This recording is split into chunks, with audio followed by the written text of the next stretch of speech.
What are the new homestead and property tax laws that were passed by the Texas legislature in August of 2023, and why are they important to you?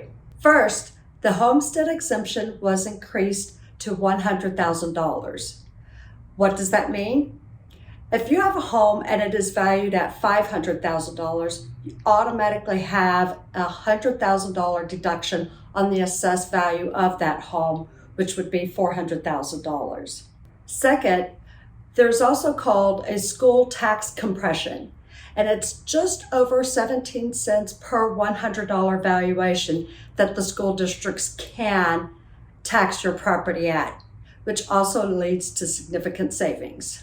Additionally, if the property does not have a homestead exemption on it, let's say you're an investor or you have a second home, and prior to this new law, the tax assessor could value your property well over the 20% cap rate. Your property tax could even be increased by 50, 60, 70, 80%.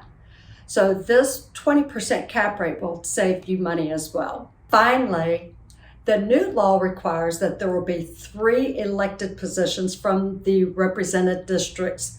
So that way there is further accountability to the homeowners within those districts.